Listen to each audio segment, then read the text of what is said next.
have 5 Yashica twin lens reflex cameras in the library, and they all work basically the same way. In fact, we have some Seagull twin lens reflex cameras in the library that also work the same way.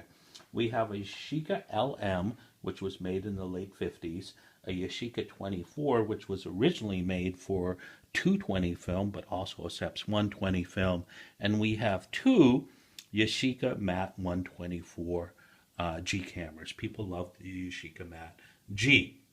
We also have the Seagull cameras that are very similar to these cameras. I'm going to talk about the Yashica Mat 124G. All the cameras operate the same way. I'm going to start with the front. We're going to do the sides. I'm going to point out all of the buttons, knobs, and levers. This camera has two lenses, like all twin lens reflex cameras. The bottom lens is the lens that takes the image. The top lens is the viewing lens. This is what you're looking through. This is what records the image. This is an 80 millimeter fixed lens on all the Yashicas. That will give you a normal angle of view. That's the equivalent of a 50 millimeter lens on a 35 millimeter camera. The two most important buttons, or two of the three most important buttons on the front, are the f-stop wheel and the shutter speed wheel here. And you turn them very easily by using just a finger. But you can't see what's happening until you look up. And let's see if we can zoom in here to the f-stop shutter speed window there, F for f-stop. And then where it says SEC, that's seconds, that would be your shutter speed. And as you move this, you're going to see right now my f-stops are changing. Hopefully you can see that. So based on your light meter, you're going to set your f-stop and shutter speed just by moving these wheels on the front of the camera.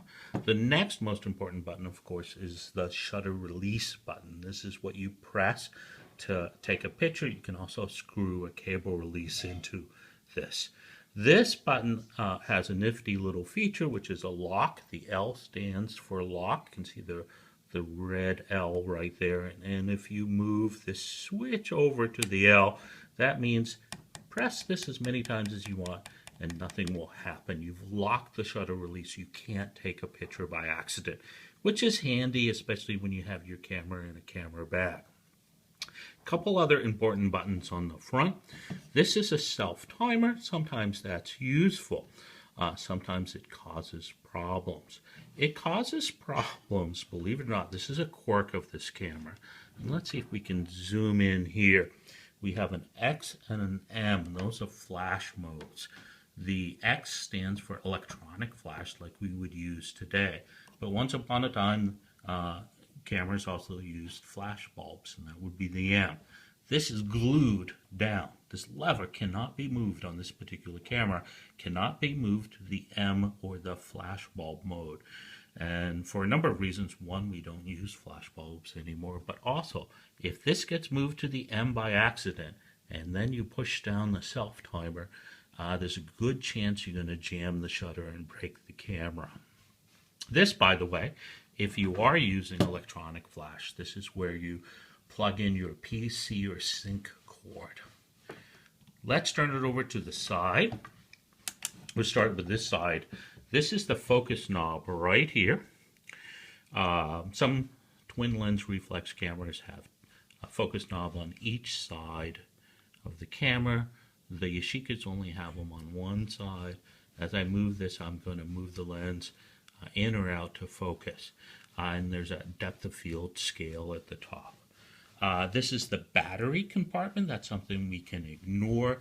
The battery is for the light meter, and the light meter in these cameras is old. They actually don't make the battery anymore. Ignore the light meter. We're going to use our handheld Sekonic meters that are part of the camera kit when you check it out of the library. Here you have two locking spool knobs, and this actually affects the slots where your film goes in the camera. When you pull them out, you're going to be able to take your film out of the camera or load your film in. They're located on this side of the camera. Let's turn it over to the other side. This side of the camera is dominated by this big old crank. This is how you're going to advance your film from one exposure to another. And this camera works in an interesting way. You rotate it clockwise until it stops. And when it stops, you've now reached the next exposure. But in order to cock the shutter, you have to now go counterclockwise in the opposite direction, almost a full turn. And then it's going to stop again.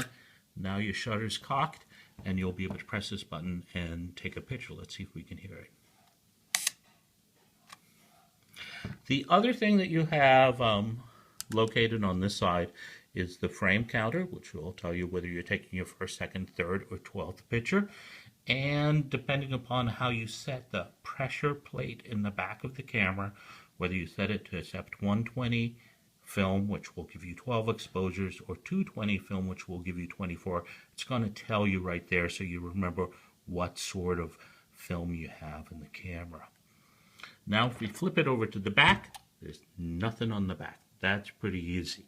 We flip it over to the top, and this is where you have your focusing hood. We can open it up just by pulling it up like this.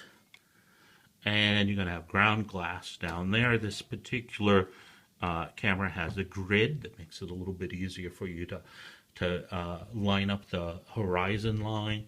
And for as a focusing aid, if you push in on this side of the hood where the big Y for Yashica is, whoops, you're going to pop up a little magnifying glass, which is a focusing aid. It makes everything look a little bit bigger.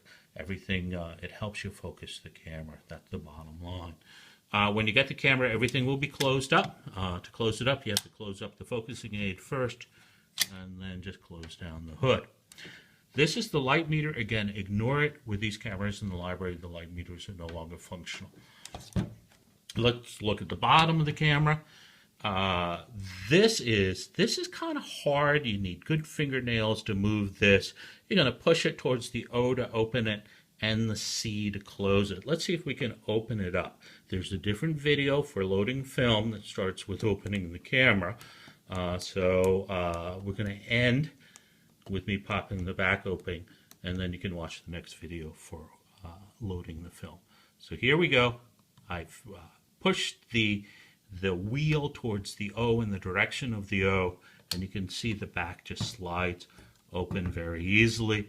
Next video we'll talk about the pressure plate and loading the film. Have fun with this camera.